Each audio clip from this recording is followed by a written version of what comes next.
we do so with our opening hymn.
Increase the gain on my side.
As we continue with our worship and praise. In the name of the Father, and of the Son, and of the Holy Spirit. Amen. It is good to give thanks to the Lord, to sing praises to your name, O Most High. The righteous flourish like the palm tree, and grow like a cedar in Lebanon. They are planted in the house of the Lord. They flourish in the courts of our God. They still bear fruit in old age. They are ever full of sap and green, to declare that the Lord is upright. He is my rock, and there is no unrighteousness in him. Glory be to the Father, and to the Son, and to the Holy Spirit, as it was in the beginning, is now, and will be forever. Amen. It is good to give thanks to the Lord, to sing praises to your name, O Most High. In peace, let us pray to the Lord. Lord, have mercy. For the peace from above, for our salvation, let us pray to the Lord. Lord, have mercy. For the peace of the whole world, for the well-being of the Church of God, for the unity of all, let us pray to the Lord. Lord, have mercy. For this holy house and for all who offer here their worship and praise, let us pray to the Lord. Lord, have mercy. Help, save, comfort, and defend us, gracious Lord. Amen. Glory to God in the highest, and peace to his people on earth.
Lord be with you. And also with you. We pray.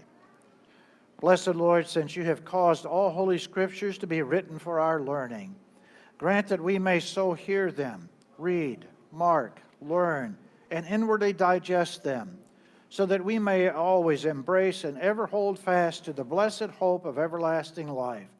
Through Jesus Christ, your Son, our Lord, who lives and reigns with you in the Holy Spirit, one God, now and forever. Amen. Please be seated as we carefully listen to God's word.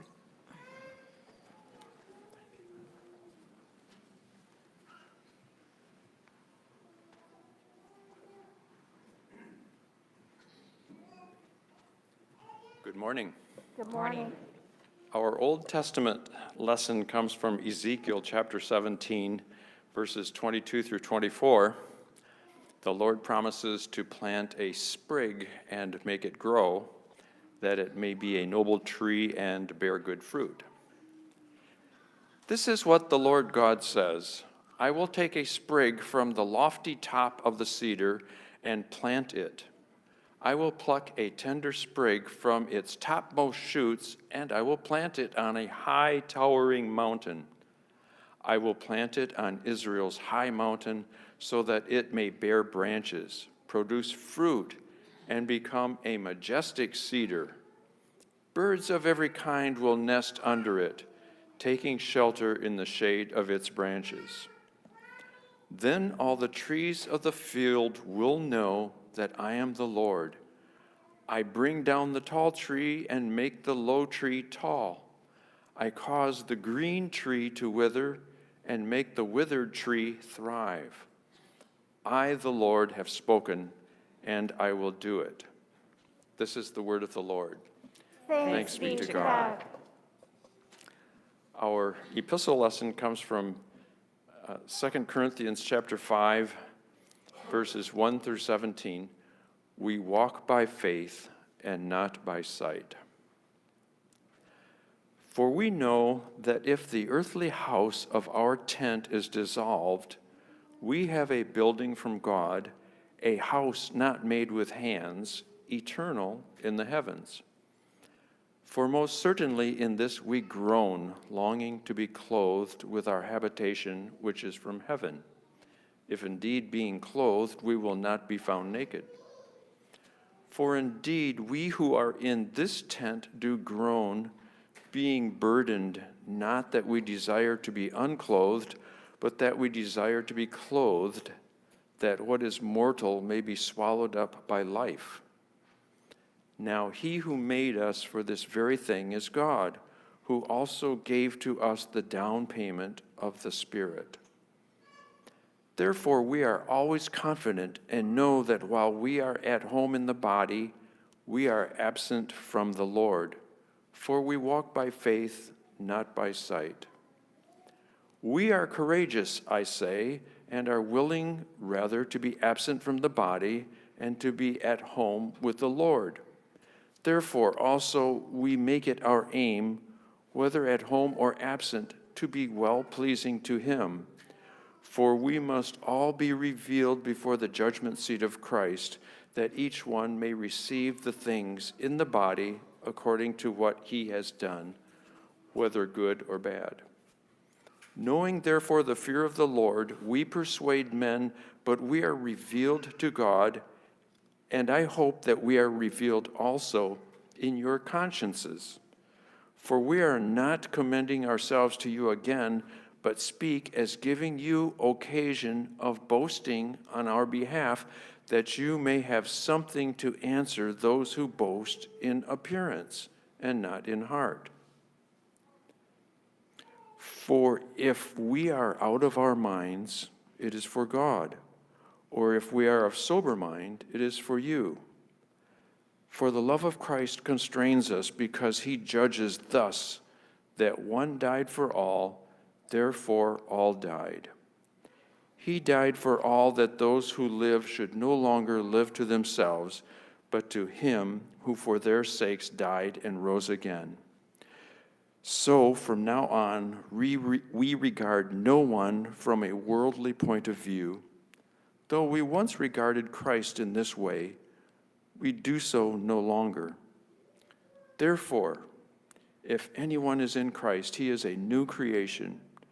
The old things have passed away. Behold, all things have become new.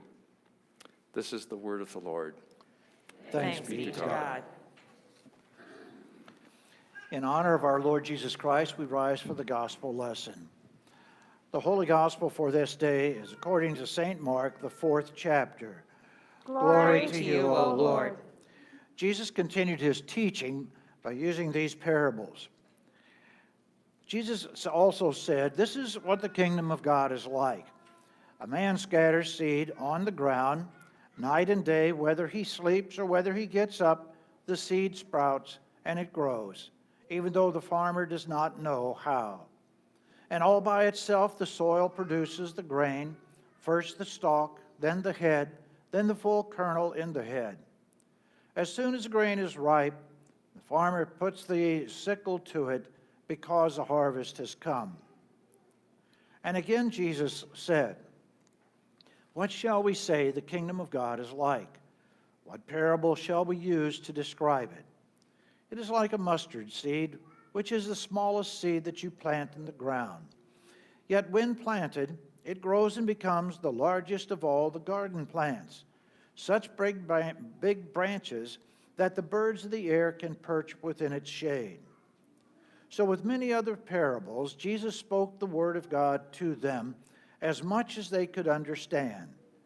Jesus did not say anything to the crowds without using a parable. But when he was alone with his own disciples, he explained everything. This is the gospel of our Lord. Praise to you, O Christ. The congregation may be seated. At this time, we invite the children of the parish come forward for a children's message.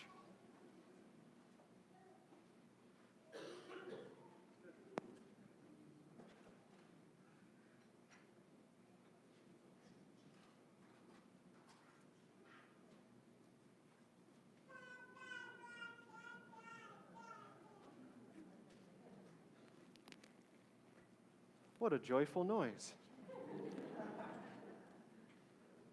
Welcome, welcome. Okay. What a great looking group we've got here. Good morning. Good morning. How are all of you today? Good. Well, as always, it is a great day to be in God's house with all of you. I'm glad that you're here. I've got something to show you today. It's a little, well, what is this? Does anyone know? It's a little tiny, little flower pot. That's right. And in here you might start some seeds growing, right? Well, we planted some seeds in the dirt. Let me just show it to all of you. Do any of you see anything growing? Do you see anything? I'll bring it down here. Do you see anything? No? No? You see anything? No? It's just dirt, but there's a seed in there. We planted a seed in there, and we added some water, but it's not growing yet. Well, that makes sense. I just planted the seed. Would you expect a plant to be growing up the next day? No. Now, let me ask you just a second, okay? Let me ask you, how do you think I could get this seed to grow? Can I go there and say, "Hey, seed, let's get going here"? What do you think? Is that going to work? No. What's going to happen? Yeah. It's going to take a while. That's right. So we have to be, what's the word when we have to wait? We have to be patient. That's right. Yes. And what were you going to say? You saw something green in there? It could be just part of the dirt, I think, mixed in with there. Yeah. I would love to see some green in there. I think you're right. And actually, you're closer than you think. Okay, so can I do anything besides planting the seed and adding some water? Can I make the seed grow? No, we just have to wait. Well, let me show you something else. This one I started a little earlier, and what do you see now? This is a different one. A little sprout. Do you see it? Do you see it? Yeah. So this one, we waited, and I didn't do anything besides just plant it and water it. But as the seed sprouted. I think someone uses the word sprout. That's a good word. Sprouted, and the roots went into the ground, and the green part came up above the ground. And I actually don't even know what kind of seed this is. We're going to find out someday.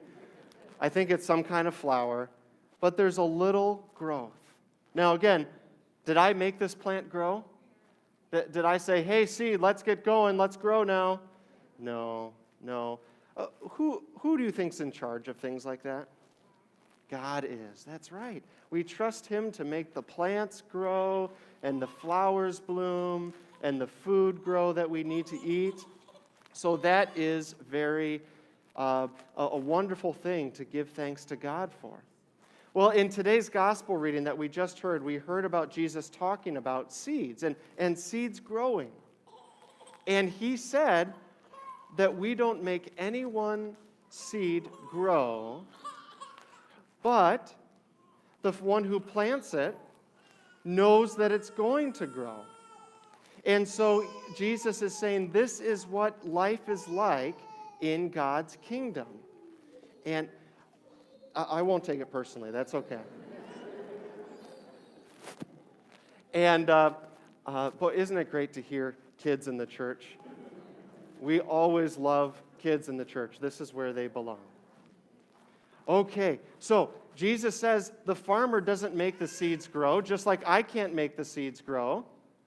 And Jesus said this is what life is like in His kingdom.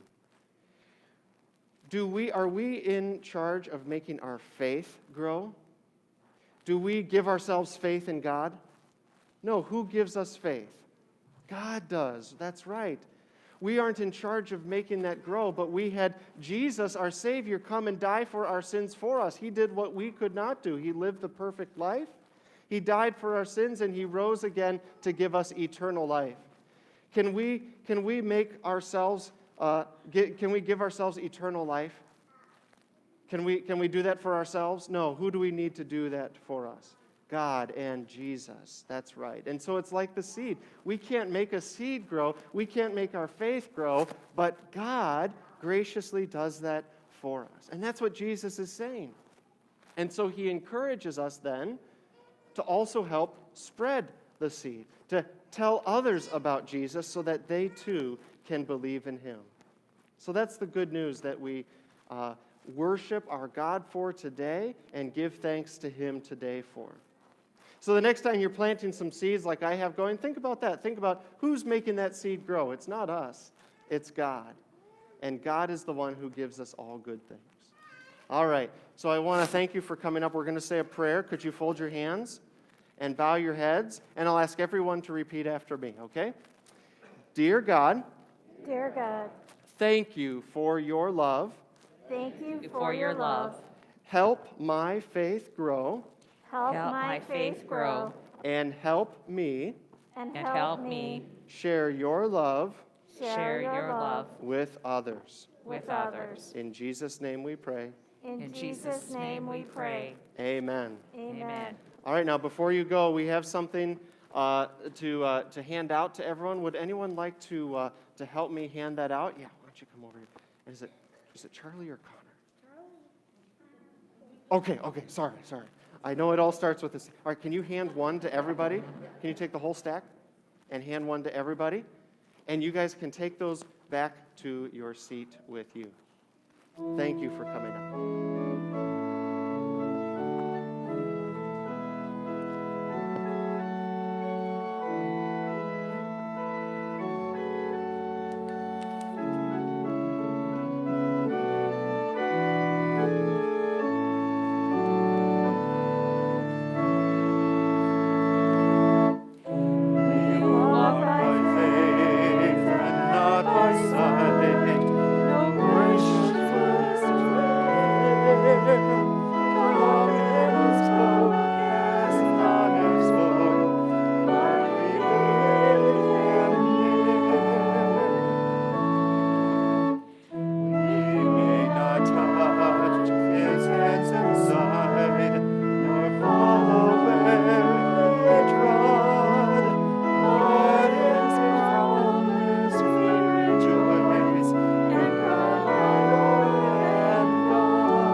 Grace, mercy, and peace to you from God the Father and from our Lord Jesus Christ.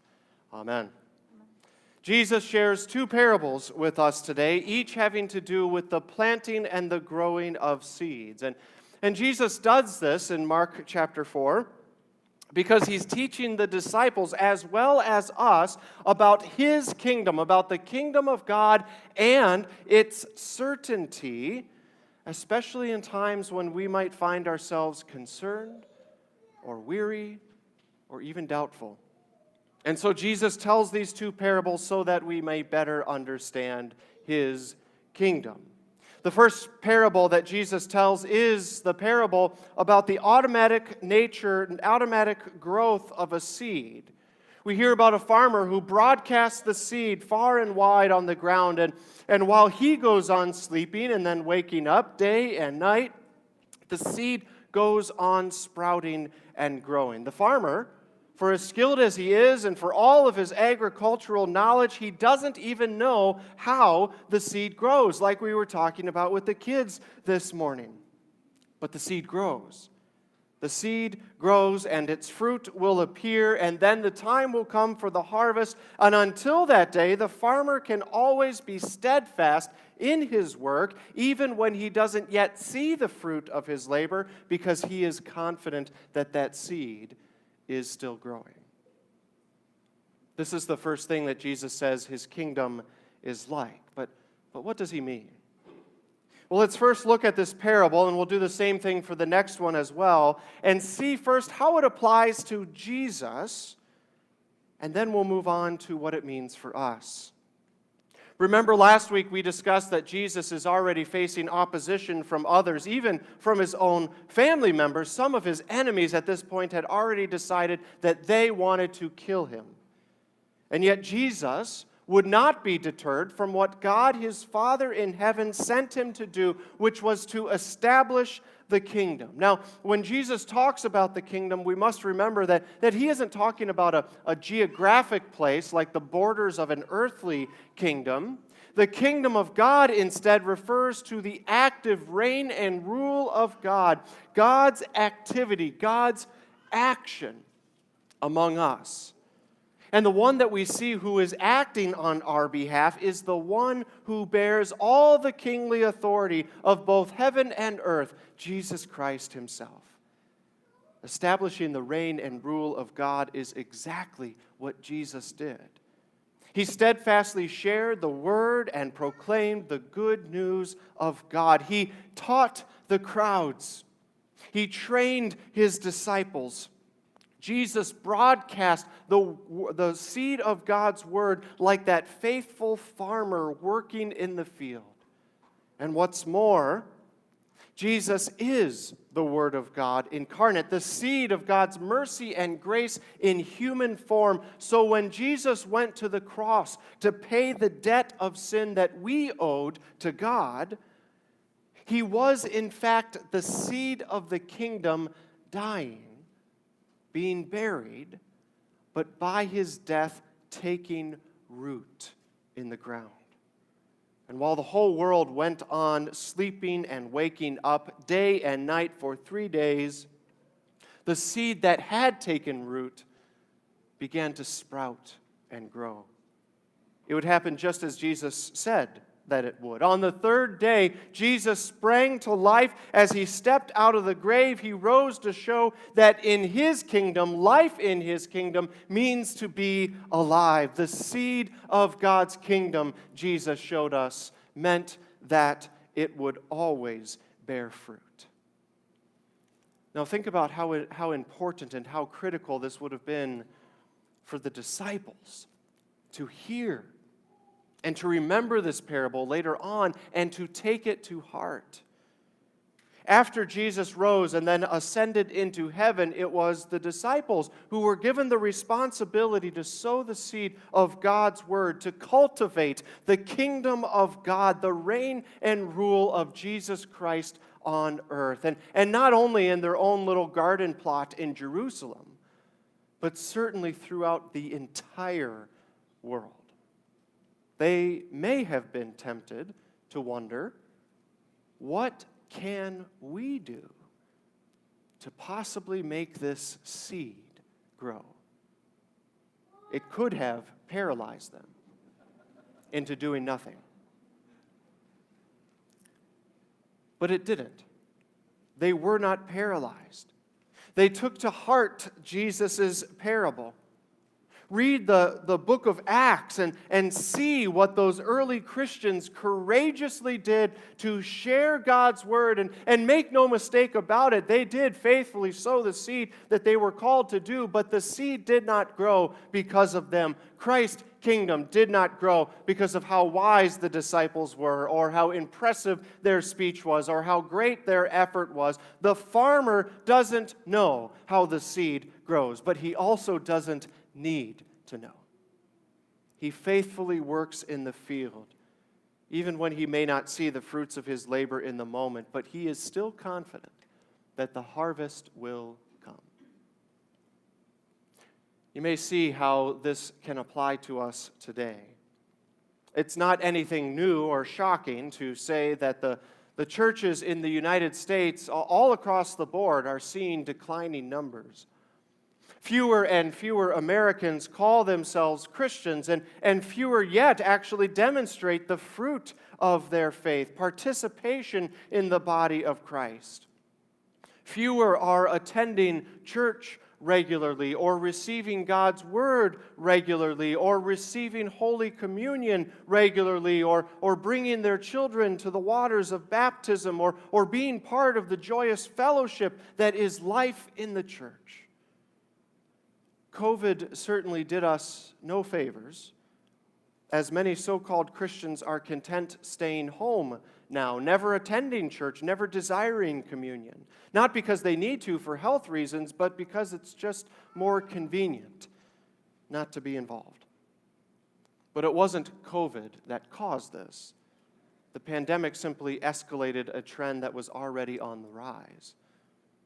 And so what should our response be? Do we as Christians just mill around in the field and lurk over God's seeds, God's word, wringing our hands because we can't see the growth? Do we lose heart because it seems like the crop comes in smaller and smaller each year, not only in our country, but also in our own homes and in our own families?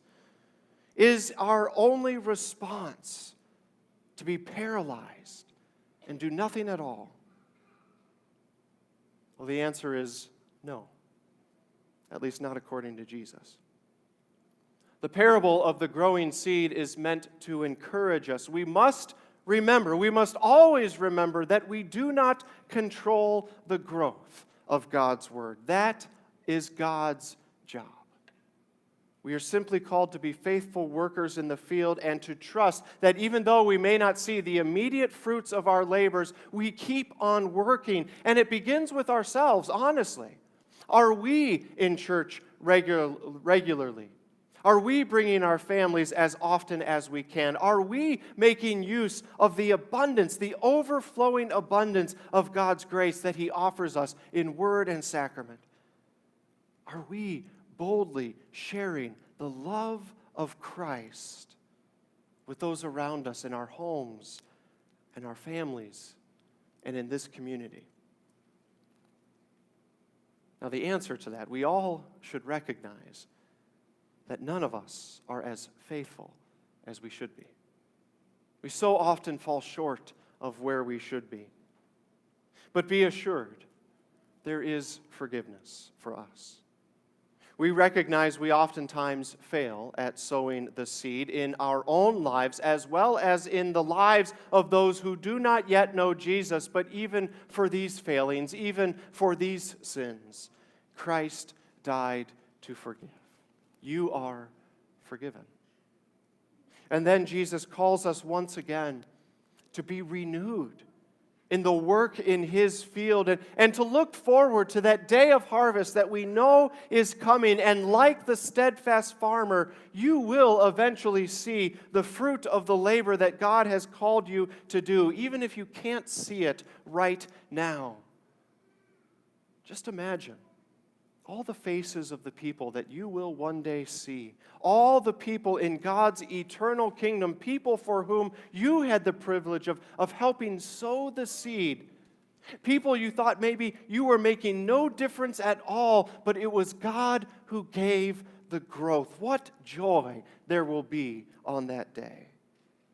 You can look forward to the day of the harvest, even when right now, all you may see is just a small seed being planted in the ground.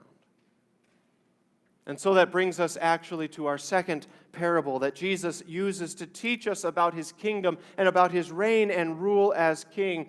The second parable is all about the nature of that seed itself. The kingdom, Jesus says, is like a mustard seed, which when sown on the ground, it looks completely insignificant. It looks completely powerless. It looks completely devoid of life because it is so small. Just by looking at it, you wouldn't expect it to do anything astounding. However, when that seed grows, it becomes the largest plant in the field, spreading its large branches so that all the birds of the air can find safety and shade and rest. And again, to understand what Jesus means, we must first see how this applies to him. We see that Jesus, the Son of God, the Word of God incarnate, the bearer of the gracious reign and rule of God himself, came into this world as insignificant as a mustard seed, at least according to what the world saw. He was born in the lowly city of Bethlehem, not in a palace, but in a stable. He slept in an animal's feeding trough. He had to flee for his life to Egypt. He grew up in the backwater town of Nazareth. He was the son of a carpenter. He asked simple fishermen to follow him. And then what did Jesus do? He spent time with the poor, the sick, the lame, the downtrodden. Yes, he did many miracles, but not for his own glory and power. He did so to help others and to show them who he truly was and what he was doing. He taught the ways of God. He did not call his followers to take up arms. He led no rebellion. And finally, he submitted himself to be tied up and whipped and mocked and crucified. Jesus died a shameful death on a wooden cross and was buried in a tomb that wasn't even his own. And when the world looked at Jesus, they saw nothing at all that resembled a king. They saw nothing at all that would indicate that a great kingdom was about to grow. But we know that it did, because we know Jesus. He was not a king like this world would imagine, and his was not a kingdom like this world would have wanted. Instead, he was the king, and his was the kingdom that this world truly needed. Sin and death and Satan had us all in captivity, but their grip on us was shattered at the cross. Jesus destroyed our enemies by taking upon himself our sin and our death and dying for it. And then he rose again in an ultimate act of victory, inviting every person in all the world to believe in him so that he might be able to share that life and forgiveness that he won for us. And on the day that we look forward to, when Jesus returns again and raises us to eternal life, he will send out those branches of his kingdom far and wide, and all nations will stream in like the birds of the air and be able to gather in safety and shade and perfect rest, where sin and death will be no more, where what once was sown as the smallest and the most seemingly insignificant seed will then be the greatest and the most profound for all to see. That's what Jesus was teaching his disciples. Do not judge the work of the kingdom of God by what you see. And again, think about how important of a message that would have been for them to hear and to remember and to take to heart. They would be going up against first the might of the religious rulers in Jerusalem, and then after that, the might of the Roman Empire. How could the kingdom of God possibly compare to the strength of kingdoms such as these? Well, we too might worry about such things. How can the kingdom of Christ, his church and his kingdom, how can those compete with all the other kingdoms out there, whether they are political kingdoms or kingdoms of false religions, or even the kingdom of our godless culture, where every day people seem to work harder and harder at finding ways to reject God and his word? We might grow weary of the work that we are called to do, or wonder, what's the use? Especially when the church seems so diminished, so marginalized.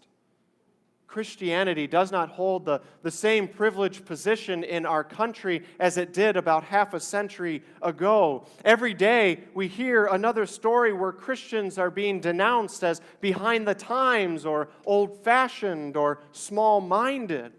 The devil loves it when followers of Christ look stupid, or weak, or small. But in response, Jesus invites us to listen to him, to look to him and see that they did the same thing to him. That to the world, he appeared to be the smallest of all the seeds, and his kingdom appeared to be the most insignificant of all the kingdoms. But in reality, it was just the opposite. The smallest seed grew to be the largest plant in the garden. And because we know Christ, we know the truth about his kingdom. We know the truth of what will be in the future, our future. That there is only one king, and that at his name all knees will bow and tongues confess that Jesus Christ is Lord. That the seed of faith that has been given to us will grow into eternal life. Therefore, we sow the seed, even in small and seemingly insignificant ways. The devotion you do as a family, even when it seems like the kids are bouncing off the walls and you aren't even sure that they're listening. The prayer you offer your coworker, you don't even know if she's a Christian. The Bible verse you share with a friend as a word of encouragement. The invitation to church you offer your neighbor. The couple of hours that you spend telling Bible stories to kids at VBS. The conversation you have with someone from the neighborhood across the street at an ice cream social. The small child who is brought to the waters of holy baptism.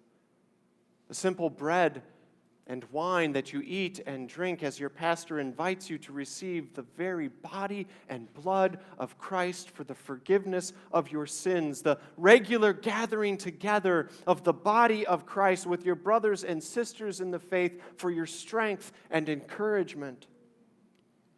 To the world, these may all seem like the smallest of the seeds, doubting that they could ever amount to anything. But God says these are the very seeds of his kingdom. And he promises that they will always accomplish what he intends for them to accomplish. That they are nothing less than the seeds that will grow and bear the fruit of eternal life. And for us here at Christ our King, I know that many people are wondering what the future for our congregation will look like. People may look at a new pastor and assume that changes must be coming, that changes need to be coming. Otherwise, how can we ever push back the tide of what seems so inevitable in our world today? Now, on one hand, yes, we should always be evaluating how God is leading us to best steward our time and our energy and our resources as a congregation. And we'll do that. We might find some new opportunities in which God leads us to sow the seeds of his kingdom. But that's a process. It doesn't happen overnight. But on the other hand, what we've had is exactly what we've always needed. We've always had, as the church, what the world has always needed. We have Jesus Christ. He is the one who gives himself to us through his means of grace, both word and sacrament. And that is the seed that is sown in us that will grow to eternal life. It will never fail because Christ will never fail. And he gives himself freely to us so that we may then go out and give ourselves freely to others. So take heart, brothers and sisters at Christ our King. Be like the faithful farmer, confident that your work in the kingdom is not in vain, but will produce exactly the fruit that God intends. Sow the seeds of his kingdom, even in small and seemingly insignificant ways, especially in small and seemingly insignificant ways, because the Lord of the harvest will always direct its growth. In Jesus' name, amen.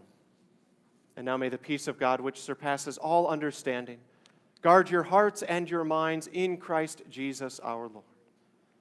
Amen. At this time, we now have the opportunity to joyfully confess together our faith using the words of the Apostles' Creed. I invite you to please stand. I believe in God, the Father Almighty, maker of heaven and earth, and in Jesus Christ, his only Son, our Lord, who was conceived by the Holy Spirit, born of the Virgin Mary, suffered under Pontius Pilate, was crucified, died, and was buried. He descended into hell. The third day he rose again from the dead. He ascended into heaven and sits at the right hand of God, the Father Almighty. From thence he will come to judge the living and the dead. I believe in the Holy Spirit, the holy Christian church, the communion of saints, the forgiveness of sins, the resurrection of the body, and the life everlasting. Amen. Congregation may be seated.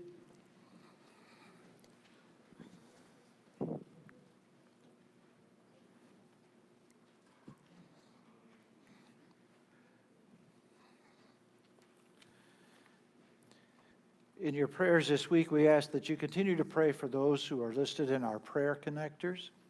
And we also have special prayer requests.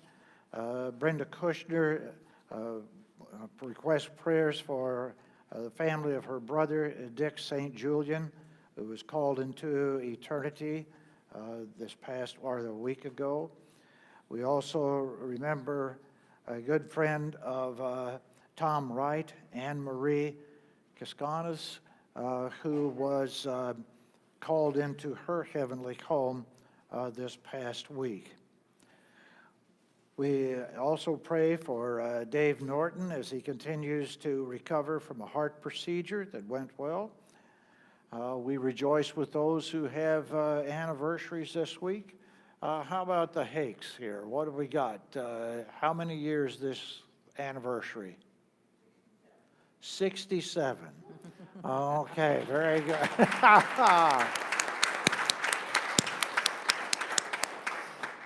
Youngsters. Okay.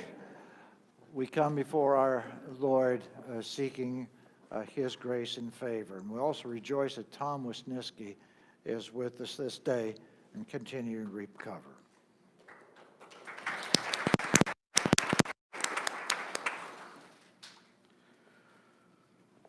Lord God, our Heavenly Father, we beg your forgiveness for our senior moments. We beg your forgiveness for our senior moments. Because no matter what age we are, we have those moments when we forget what we need to remember and we remember what we need to forget. So often you come to us declaring your forgiveness, assuring us of your forgiveness, telling us that you indeed have forgiven us from your heart. But we continue to remember our sin. We pile our guilt upon ourselves. We live under the burden of shame. We live as ones who have senior moments. remembering our sin instead and always forgetting your forgiveness. Lord, deliver us from such senior moments. So often we look to the future and we remember our fears. We trust our vision. We live with discouragement.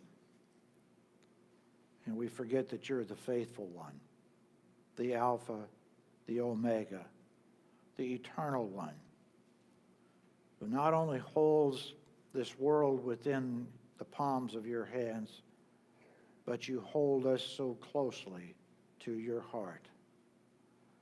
Forgive us for our senior moments when we remember our anxieties and forget your faithfulness.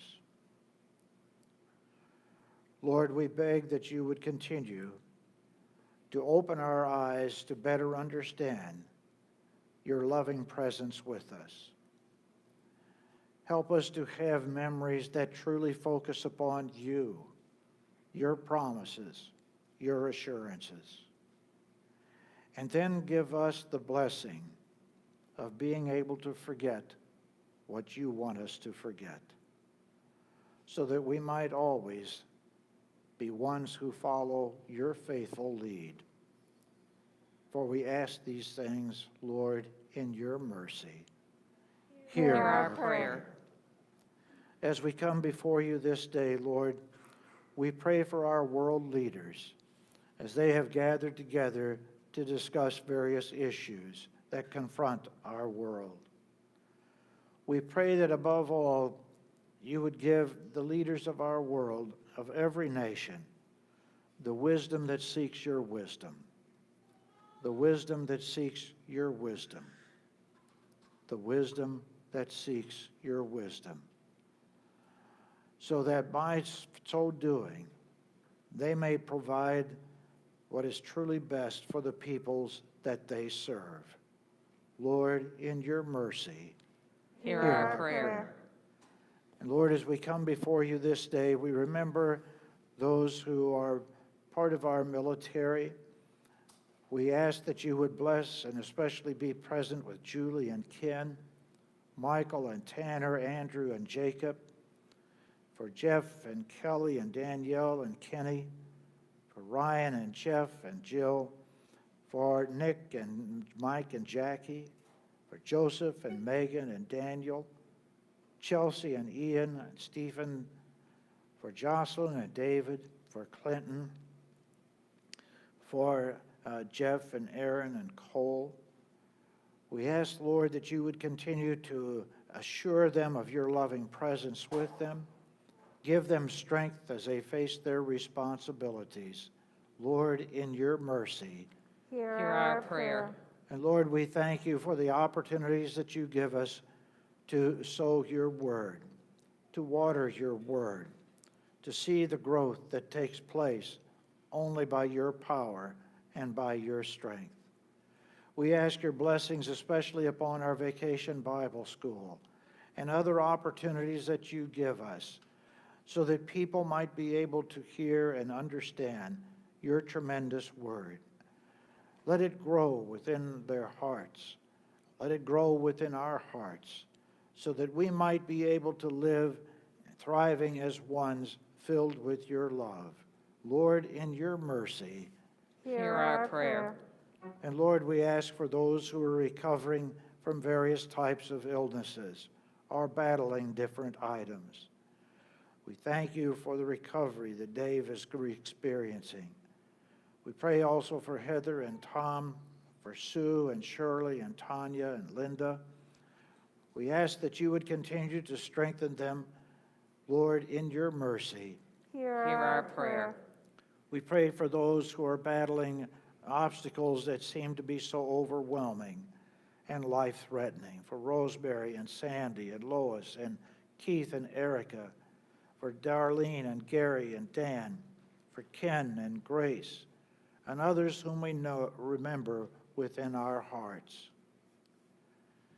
Be present with them. Give them the hope that only you can give. Lord, in your mercy. Hear our prayer. And continue to be with those who struggle over long and termed illnesses. We pray that you would be with Galena and Mary and Lyndon, for RP and Tim and Bobby, for Donna, for Jane, for Dennis and Sherry and Shannon, Danielle and Joyce, for those who are battling depression, for those who live under bondage of all types of addiction. We ask, Lord, that you would continue to give them the strength that they need, not only day by day or moment by moment, but we ask that you would help them to perceive your presence with them. Lord, in your mercy. Hear our prayer. And we pray for those who have lost loved ones. We pray especially for the family of Dick St. Julian. We pray also for Anne Marie Casquino's family. Continue to assure them of the eternal life that is given to their loved ones and the life that you have reserved for us and prepared for us. Give us that hope that you indeed are the resurrection and the life. Lord, in your mercy, Hear our prayer. these and all other petitions we bring before your throne of grace, as together we rise and pray. Our Father, who art in heaven, hallowed be thy name. Thy kingdom come, thy will be done, on earth as it is in heaven. Give us this day our daily bread, and forgive us our trespasses, as we forgive those who trespass against us. And lead us not into temptation, but deliver us from evil. For thine is the kingdom, and the power, and the glory, forever and ever. Amen. And now may the Lord bless you and keep you. The Lord make his face to shine upon you and be gracious unto you. The Lord lift his countenance upon you and give you his peace. Amen.